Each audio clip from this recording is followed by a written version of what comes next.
recebe hoje a deputada federal Gleisi Hoffmann, ex-ministra da Casa Civil e atual presidente nacional do Partido dos Trabalhadores. A entrevista é parte do trabalho da equipe do Jota para aprofundar o debate sobre o cenário político brasileiro. Esse evento é transmitido ao vivo pelo canal do Jota no YouTube. Se tiver interesse, assine o nosso canal e assim receberá os avisos de conteúdos e transmissões em tempo real. Boa tarde, deputada. Muito obrigado pela sua presença e pela sua atenção com os assinantes do Jota.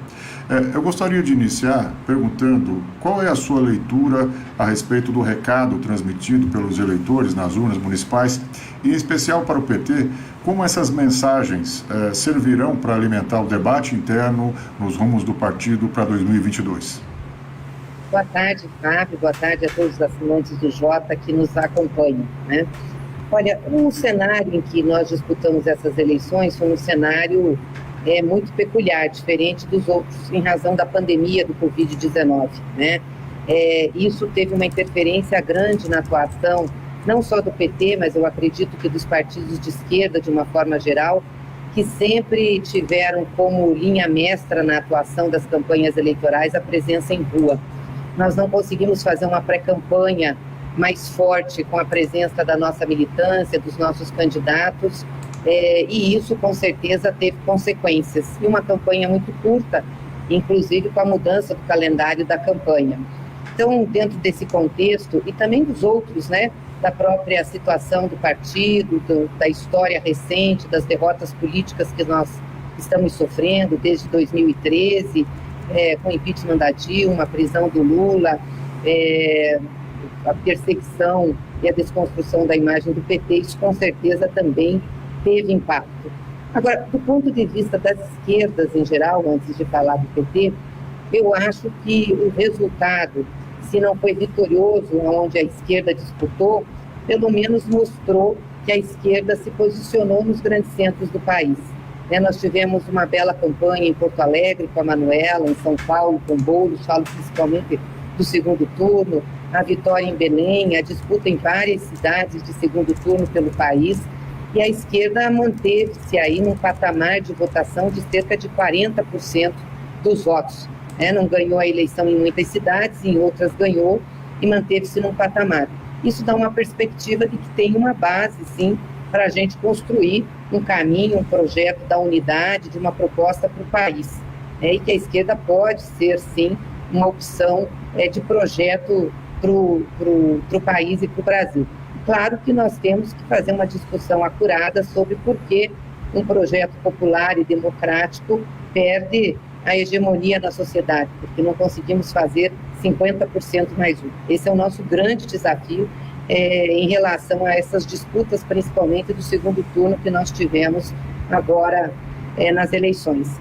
Em relação ao PT, obviamente que o resultado nosso ficou aquém das expectativas. Nós esperávamos que o partido elegesse mais prefeituras e tivesse, elevasse a sua votação em relação a 2016. Mas eu posso te dizer, pelo menos, que nós estancamos uma sangria, porque há muitos anos o partido vem perdendo, né, votação nas eleições. Isso a partir de 2010 a gente já constata uma curva de decréscimo em relação à nossa bancada federal, a votação para a presidência, enfim.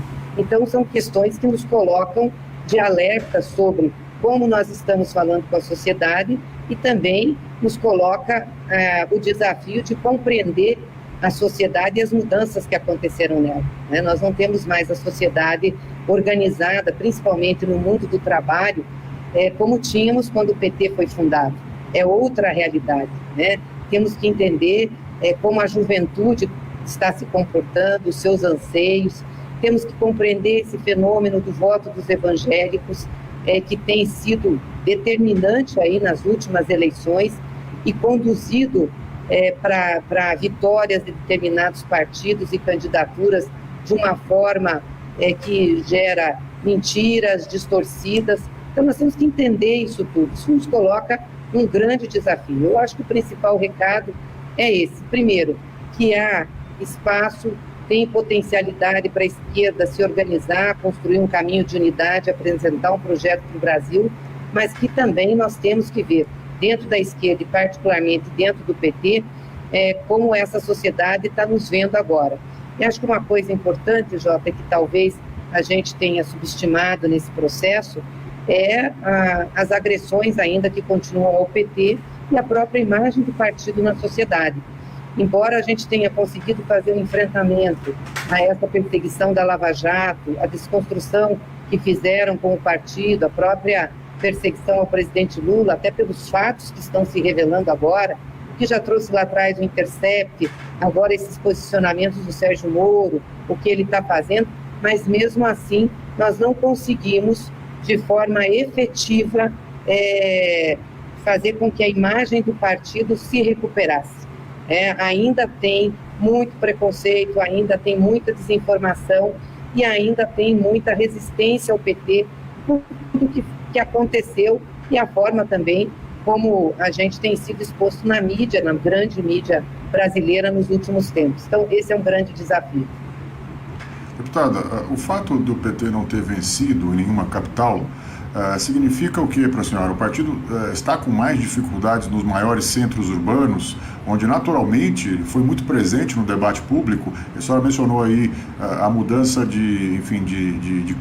nessa agenda de causas, né, da juventude, sobretudo. O partido sempre foi muito forte no meio sindical, nas entidades organizadas. A senhora acha que está tendo dificuldade do partido em fazer um diálogo mais horizontal com a sociedade civil de uma forma geral? Olha, até é bom só ressaltar essa questão das capitais que você falou.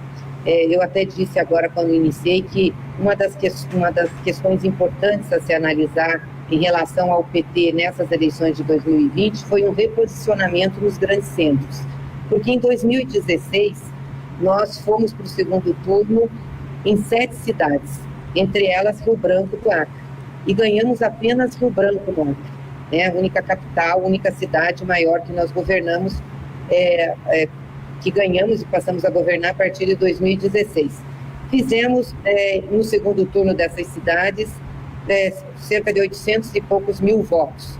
Agora nós fomos para 15 cidades com segundo turno, em 2 capitais, Recife e Vitória. E fizemos nessa eleição no segundo turno 2 milhões de votos. Ganhamos em 4 cidades, 2 cidades importantes de Minas e 2 cidades importantes de São Paulo. Do ponto de vista eleitoral, do saldo eleitoral, 2020 foi melhor do que 2016, embora o simbolismo de capital pesa na avaliação que as pessoas fazem. Mas do ponto de vista de reposicionamento dos grandes centros, nós conseguimos fazer um reposicionamento. Tanto que o PT foi o partido que mais elegeu vereadores em cidades acima de 500 mil habitantes. Então, eu acho que isso é muito importante. Elegemos também bancadas muito diversificadas para vereadores, jovens, mulheres, negros, LGBTs. Enfim, eu acho que tem essa conversa, assim, do partido com todos esses setores da sociedade, com essa pauta, mas eu não tenho dúvidas que nós temos que ampliar isso e nos preocupar com isso. E o mundo do trabalho, que você falou, que hoje não é mais o mundo do trabalho sindicalizado. Os trabalhadores formais hoje não são a imensa maioria dos trabalhadores que nós temos no Brasil. É um outro mundo do trabalho. As mudanças foram muito grandes e é óbvio que precisa uma atenção do partido sobre isso.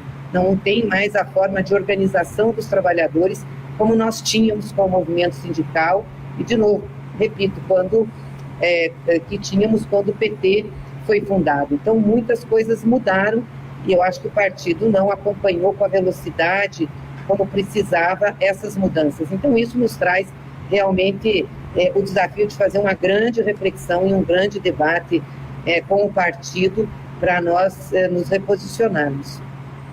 Correto. A senhora mencionou também o desempenho dos outros partidos do campo da esquerda nessas grandes cidades, que de alguma maneira demonstrou que existe aí uma nova geração de líderes nessas outras siglas.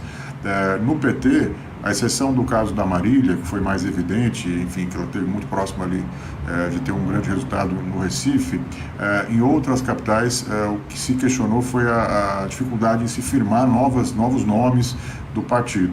A senhora acha que esse avanço de lideranças no campo da esquerda, de outras siglas, ele pode de alguma maneira afetar essa proeminência histórica que o PT sempre teve no topo desse campo?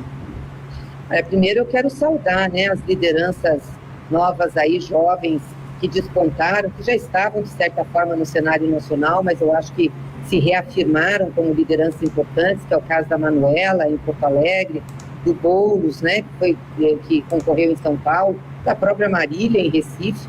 Eu acho que isso é muito importante para o campo da esquerda e que outros partidos se fortaleçam também, né? Nós não vamos fazer uma luta sozinhos aqui no Brasil, nós precisamos que esse campo da esquerda seja fortalecido. Então eu saúdo com muita alegria, e nós estivemos juntos, tanto com Manuela como com o Boulos em São Paulo, no caso dele no segundo turno, na campanha, na mobilização da nossa militância, da base partidária. É óbvio que o PT passa por uma fase de fazer renovação geracional. As coisas não acontecem em saltos, né? As coisas acontecem em processo. Então, é importante também a gente saber disso, que a formação de lideranças, que a ocupação de espaço por novos nomes não se dá de uma hora para outra, né? Temos lideranças consolidadas no PT que são importantes, que têm uma história importante e que continuam ainda na militância, e saúdo que continuem na militância e na briga, porque tem sonhos, tem causas, e acho que não tem idade para lutar e não tem idade para a gente estar presente na luta ou no campo eleitoral. Então, isso é importante dizer. Obviamente que nós temos muitas lideranças jovens, principalmente agora com a renovação que nós tivemos em muitas câmaras municipais. Dou o exemplo da minha cidade, de Curitiba, uma cidade difícil, conservadora, sempre foi para o PT, mas nós elegemos lá 3 vereadores, dos quais 2 são jovens negros, né? Uma jovem e um jovem, que ele faz trabalho de periferia, ela é atuante na educação, e que com certeza esses nomes são nomes futuros do PT, para ocupar os espaços, para disputar outras eleições. Assim aconteceu também no Rio Grande do Sul, aconteceu no Nordeste brasileiro, candidaturas coletivas, né? E que são pessoas que vão se formar e que vão se firmar para disputar eleições majoritárias. Então, eu acho que a gente tem que ter cautela nisso, nós temos que ter renovação, sim. O partido tem investido nisso através dos seus setoriais de juventude, de mulheres, mas obviamente que isso leva um tempo. E saudar também os companheiros que estão na luta há mais tempo conosco, porque às vezes a gente fala muito em renovação e na necessidade de renovação, e precisa, não tenho dúvidas disso, mas nós não podemos de nenhuma maneira abrir mão daqueles que têm a experiência da luta, que conduziram essa luta até aqui e que tem muito ainda a oferecer e muito a ajudar para a gente avançar. Tânia, eu queria falar um pouquinho especificamente do caso de São Paulo. Eu lembro que nós conversamos rapidamente no final do ano passado, em dezembro do ano passado, e a senhora mencionou da importância do Fernando Haddad aqui na sucessão municipal, na eleição paulistana.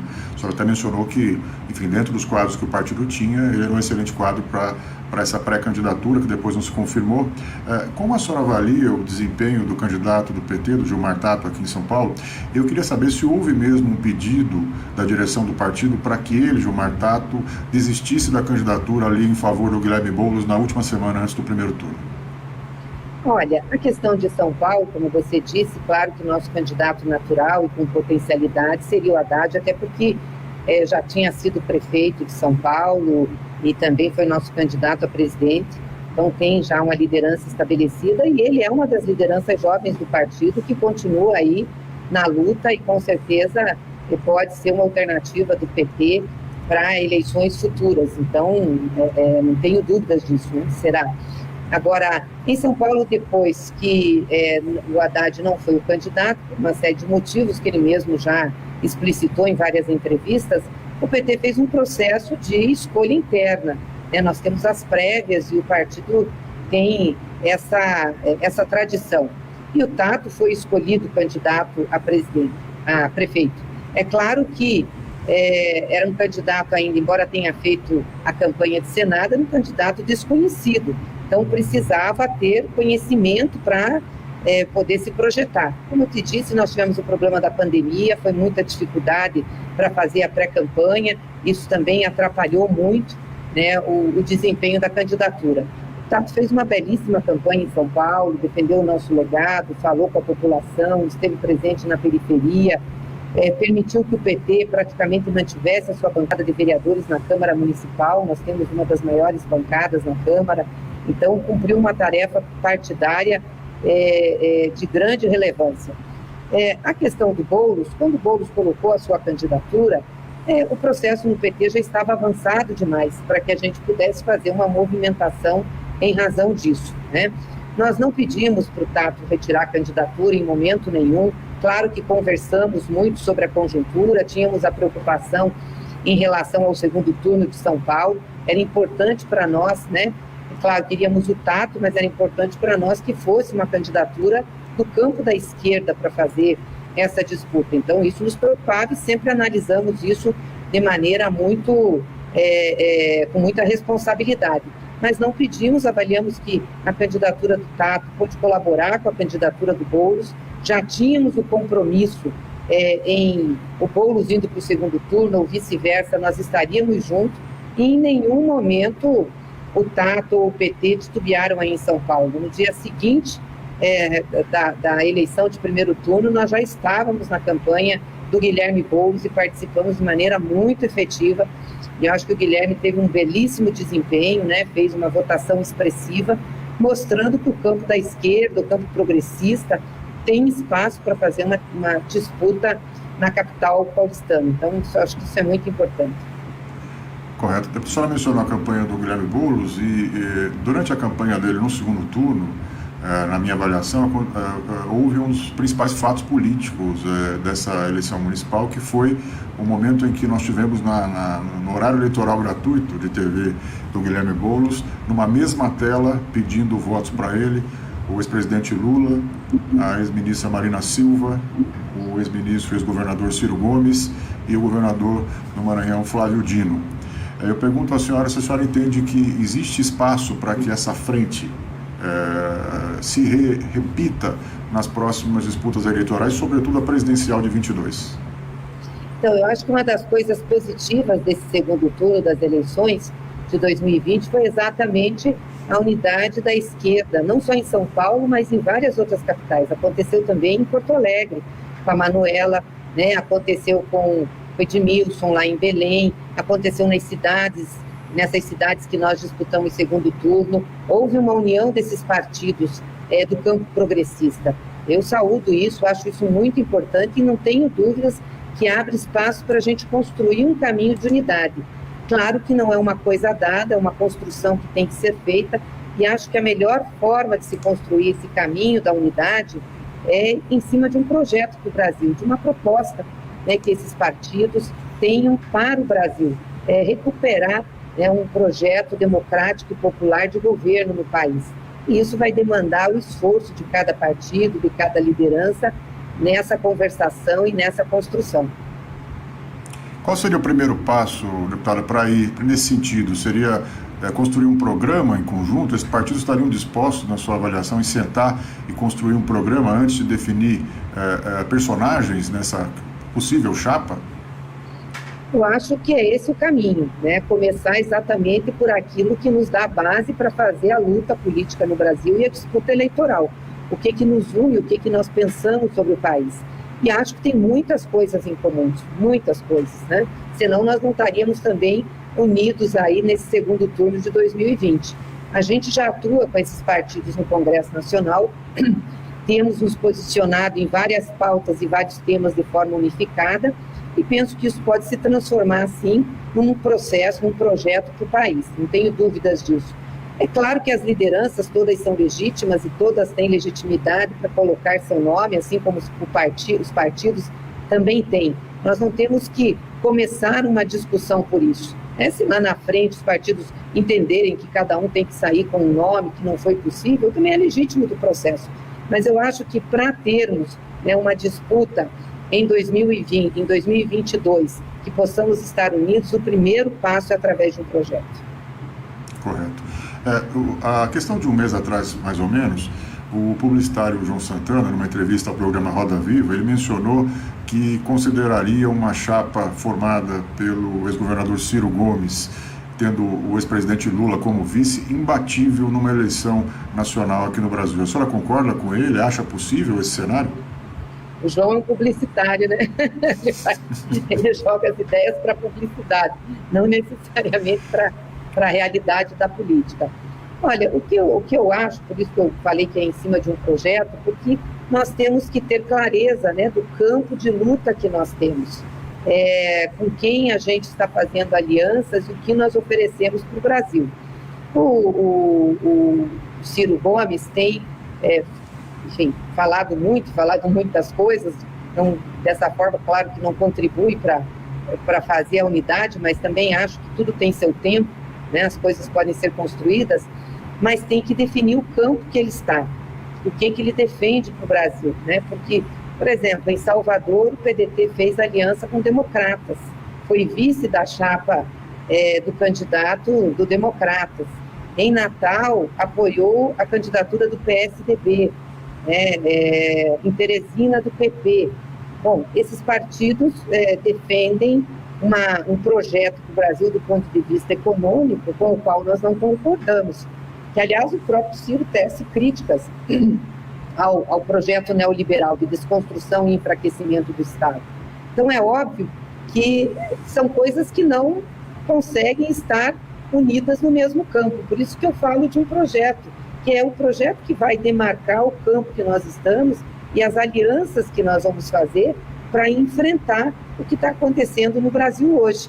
Né, a desconstrução que tem por parte do governo Bolsonaro, que adota uma política extremamente agressiva, liberal, de desconstrução do Estado, uma falta de privatização, uma falta de retirada de direitos, de redução de programas e projetos sociais do orçamento, não tem um projeto de desenvolvimento. Então, isso que para mim, vai demarcar os espaços e a possibilidade de caminharmos juntos. Mas a senhora, como presidente nacional do partido, a senhora diria que hoje a tendência majoritária no partido é que sim, o partido tem um candidato próprio a presidente em 2022? Todos os partidos têm candidaturas, né, e se colocam no jogo eleitoral com nome de referência. É óbvio que o PT tem. O PT tem uma das maiores lideranças do país, que é o presidente Lula. Está hoje impedido de fazer uma disputa política eleitoral, por tudo que nós já conhecemos. Eu espero, sinceramente, que o Supremo Tribunal Federal anule a sentença do Sérgio Moro. Tudo que está acontecendo, né, com o Moro, a sua postura, desde a prisão do Lula, perto das eleições, depois virar ministro do Bolsonaro, depois o Intercept mostrar como que ele conduziu o processo junto com o Ministério Público, em conluio, né, as provas forjadas, e agora Moro virá consultor de recuperação das empresas que ele ajudou a quebrar no processo da Lava Jato, mostram que esse processo contra o presidente é um processo político. Então, o presidente Lula precisa ter seus direitos recuperados, é uma questão de justiça para o Lula. E eu acho que de resgate da credibilidade do judiciário brasileiro. Se o presidente Lula vai ou não vai ser candidato, isso depende dele, né? Mas eu acho que ele tem que ter essa decisão na plenitude dos seus direitos, e não com a restrição dos seus direitos. Claro que nós temos outros nomes também, se o presidente Lula não for candidato, temos o nome do Haddad. O Haddad é a nossa liderança depositária dos votos que nós tivemos em 2018, com expressão nacional. Temos os nossos governadores que terminam o mandato. O PT tem nome, sim, para disputar, não vai fugir à luta dessa disputa. Agora, para construir um caminho da unidade, nós precisamos colocar primeiro na mesa um projeto, e não os nomes, porque senão nós também vamos ter nomes de outros partidos, né? O PSOL vai ter nome, com certeza, o Boulos pode querer ser, o Flávio Dino pode querer ser candidato, o próprio Ciro, que tem se colocado. Se nós formos fazer uma discussão preliminar de nomes, nós não vamos chegar a um acordo, tem que fazer a discussão de um projeto para o país. Eu acho que é isso que vai nos dá referência e vai nos conduzir num caminho de unidade.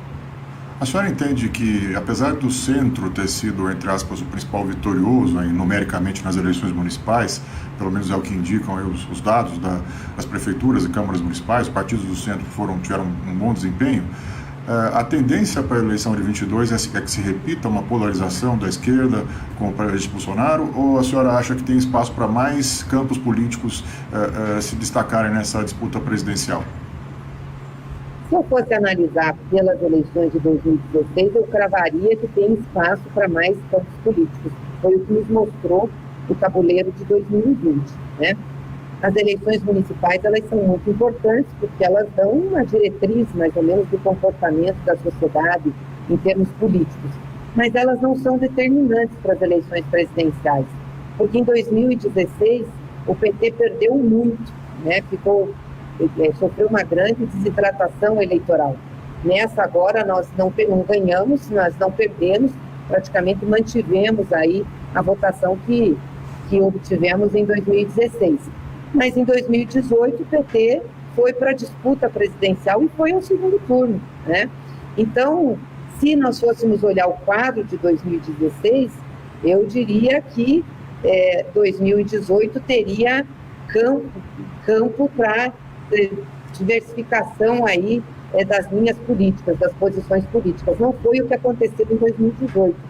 Então, a gente também tem que acompanhar a dinâmica da conjuntura, o que vai acontecer até lá, a economia, como vai se desenvolver. E tem muita água para rolar por baixo da ponte ainda. É muito difícil fazer essa avaliação, é muito difícil. E é claro que vai ter luta na sociedade, os partidos também vão se posicionar, podem formar blocos, enfim. Então, eu acho que nós temos que trabalhar com o desafio, nós da esquerda, nós do PT, com o desafio de buscar na sociedade brasileira a possibilidade de novamente, construir aí uma hegemonia de um projeto popular, de um projeto democrático e fazer 50% mais um dos votos para ganhar a eleição. Correto. Eu concordo com a senhora que tem muita água para rolar, mas os partidos estão se movimentando já para ocupar esse espaço aí que entre uma eleição e outra, para que não seja de novo aquele processo de construção de candidaturas na 10ª hora, que dificultaria um pouco a articulação, inclusive de alianças para 22. Então eu pergunto à senhora, do ponto de vista da organização do partido para 22, se a senhora entende que é exemplo do que está acontecendo com outros pré-candidatos que já estão anunciando caravanas pelo país, enfim, rodar o país para discutir, para conversar com a população e para inclusive falar de programa, se o PT pretende fazer isso e quais são os personagens que vão estar, entre aspas, na rua para fazer esse diálogo. A senhora mencionou os governadores, queria saber o papel, por exemplo, do governador Rui Costa nesse processo, visto que a região Nordeste é muito importante nesse provável embate que vai acontecer em 2022 aí entre o governo Bolsonaro e as forças do campo da esquerda. Nós não conversamos sobre isso ainda, Fábio. Nós temos uma reunião do Diretório Nacional agora, segunda-feira, para fazer um balanço das eleições, um balanço mais criterioso com a direção. Os governadores estão convidados a participar. Nós já tivemos uma breve conversa com eles. E aí, depois desse balanço, é que nós vamos traçar o caminho à frente. Mas, obviamente, o Rui tem um papel importantíssimo, é um governador bem avaliado, reconhecido, tem um papel importante no Nordeste e também é um nome que começa a despontar nacionalmente. Então, todos esses quadros e lideranças do partido serão chamados a estar juntos na caminhada a partir de 2021, debatendo o Brasil, debatendo sobre os nossos desafios e construindo junto com esse campo da esquerda e da centro-esquerda a possibilidade de alternativa de projeto para o país. Correto. Deputada, estamos chegando aqui na reta final da nossa conversa, eu queria abordar com a senhora, se possível, o posicionamento da bancada do PT na agenda econômica, sobretudo no Congresso agora, nessa reta final, antes do recesso parlamentar, as questões que estão colocadas, como é que a senhora imagina que o PT vai se posicionar nos principais temas e na avaliação do partido, quais são os itens prioritários nessa reta final de ano legislativo?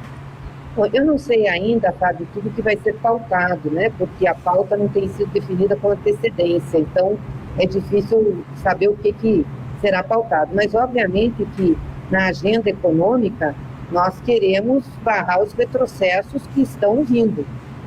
Por exemplo, privatização. Não tem lógica o Brasil começar uma discussão, a Câmara ou o Senado começar uma discussão sobre privatização da Eletrobras, na iminência de termos um apagão no país, como disse o próprio Jair Bolsonaro, que corremos o risco de ter apagão. Não é pauta prioritária discutir independência do Banco Central. Seria pauta prioritária nós discutirmos lá a LDO, que está atrasada e que nós precisamos discutir para que, de fato, a gente possa ter um orçamento que atenda às demandas e à situação trágica que nós estamos caminhando aí, de recursos públicos para áreas essenciais como saúde, educação, que tem perdido recurso e que nós precisamos fazer com que volte a um patamar de investimentos e de ações que protejam a população. A questão do Covid, nós estamos aumento do Covid agora, espantoso como aumentou, de novo pressão sobre as UTIs, a vacina não é liberada pelo governo, ou seja, não é nem questão de ser liberada, não tem empenho do governo brasileiro em agilizar a disponibilização das vacinas para a população. Quando é que isso vai acontecer? Tem uma briga que beira a insanidade aí em relação a essa questão da China, sequer fizeram licitação para seringa. Então, nós temos muitos temas que a gente precisava, o Congresso precisava se posicionar, colocar em pauta para que a gente possa enfrentar essa crise. Porque a crise da saúde aumenta e o que nós estamos vendo é que se nenhuma medida for tomada, a economia brasileira também vai piorar. Embora o PIB tenha subido 7,7%, mas não recuperou o que caiu no trimestre passado, que foi mais de 9 pontos percentuais. O que nós vamos fazer de medida? Como é que vai ser o emprego, a renda das pessoas? Viu o Bolsonaro falando que não precisa mais da renda emergencial no patamar que está. Essas pessoas estão sem recursos para sobreviver e sem perspectiva de emprego e de trabalho. Então, é uma crise muito grande. Eu acho que o Congresso tinha que focar não nas reformas, não na privatização, focar nas questões mais emergenciais. Cuidar da LDO urgentemente, cuidar do orçamento para o ano que vem, fazer o debate com a sociedade e tomar as medidas que precisam ser tomadas para proteger o povo brasileiro, tanto do ponto de vista da saúde como do ponto de vista da economia. A senhora mencionou o auxílio emergencial. A senhora acha que o auxílio emergencial, de alguma maneira, colaborou para que o presidente Bolsonaro recuperasse um pouco a popularidade, sobretudo nas regiões mais carentes do país? Colaborou muito. E também acho que foi o auxílio emergencial um dos responsáveis pelo crescimento do PIB, viu? Porque 60 milhões de pessoas receberam parcelas de R$600, 3, 4 parcelas de R$600 de renda. Isso teve muito impacto, principalmente nos municípios menores, nas periferias dos grandes centros. Então, eu não tenho dúvidas que isso ajudou muito na recuperação da imagem do Bolsonaro. Entretanto, ele não conseguiu manter essa recuperação e até no processo eleitoral, a figura dele, não estou dizendo que o campo de partidos que o apoia não teve sucesso, mas a figura dele não teve sucesso nas eleições. Então, mostra que não é só isso que precisa. Acho que o Brasil, a população, se ressente de um projeto mais robusto, de futuro, que aponte o futuro do país. Nós vamos sair dessa crise e vamos fazer o quê? É claro que a renda emergencial ela é importante, mas ela já diz o nome, é emergencial. Quais são as ações que o governo está tomando e as propostas que esse governo tem para geração de emprego, para geração de renda, de uma maneira sustentável, que dê uma perspectiva para o povo brasileiro. Então, isso também tem que ser debatido. Eu acho que isso é uma das coisas que o governo Bolsonaro não faz. Não tem um projeto para o Brasil, é errático, fica respondendo as coisas de maneira por demanda e a gente fica sem uma visualização. Para onde é que nós vamos caminhar? São só reformas? São só retiradas de direito? Onde é que isso vai levar? Até agora não levou a nada, já fizemos várias reformas e o resultado que nós temos é um resultado pior na economia. Se o governo realmente propuser agora a criação de uma versão ampliada do Bolsa Família aí no orçamento de 2021, que aí aparentemente vai ficar para discussão em fevereiro, o PT pretende apoiar esse projeto? Olha, tudo que for em benefício do povo, o PT vai apoiar. Aliás, a proposta dos R$600 da renda emergencial foi uma proposta do PT com as oposições. né, e que num embate no Congresso, mesmo o governo, mesmo o Bolsonaro não querendo, nós conseguimos aprovar.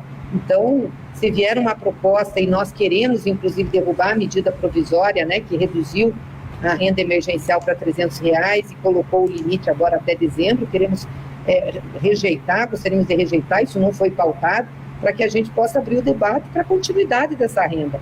Não vai ser fácil a vida do povo em 2021.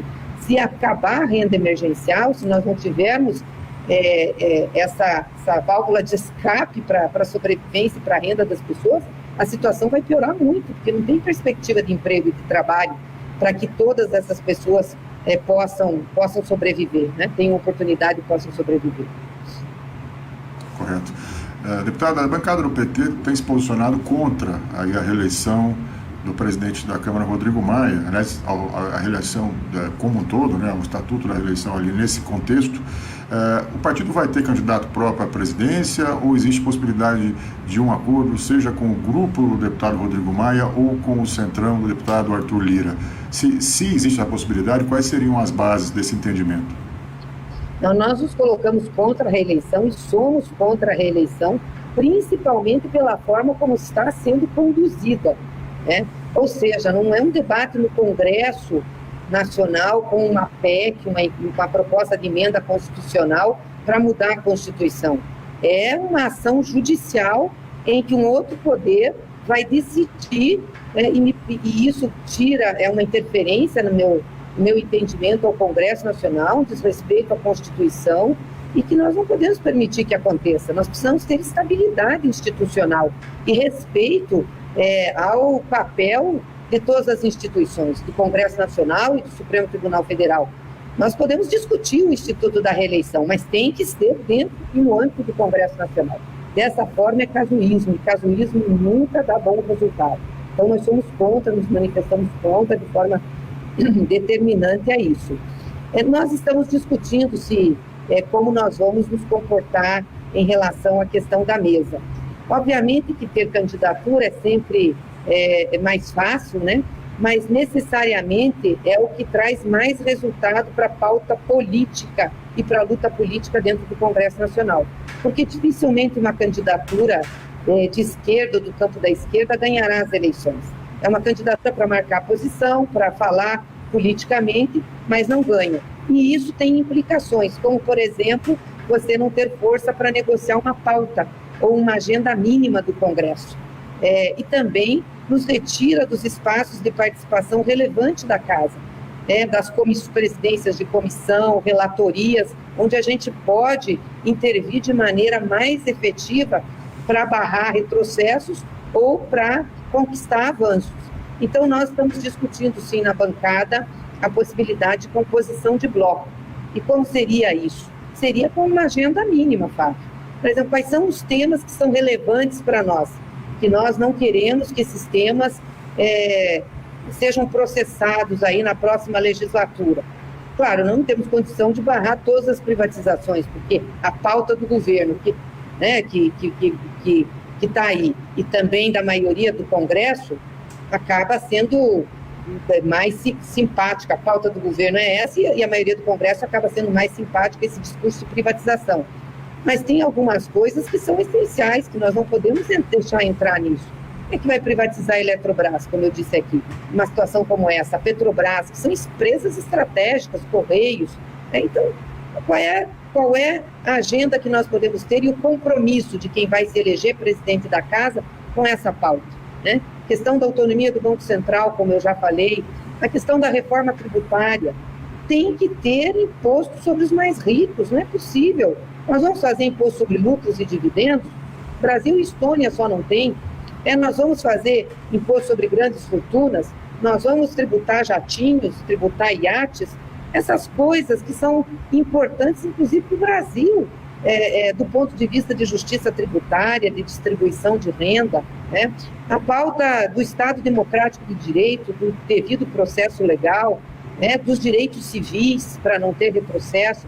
Então, nós pensamos seriamente, nós vamos fazer também, continuar esse debate na bancada e fazer esse debate na direção do partido, mas há seriamente uma tendência para que a gente apresente uma agenda mínima de compromisso para evitar retrocessos que podem comprometer estruturalmente o desenvolvimento do país, né?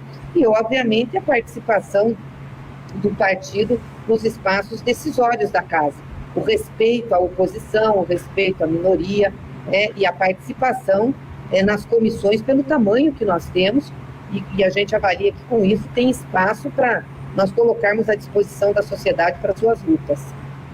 A senhora tem sentido, só para encerrar, deputada, a senhora tem sentido acolhida nesses dois grupos que eu mencionei, tanto no Centrão quanto no grupo do Rodrigo Maia, para esse debate? Existe esse entendimento, ele caminha com esses dois blocos?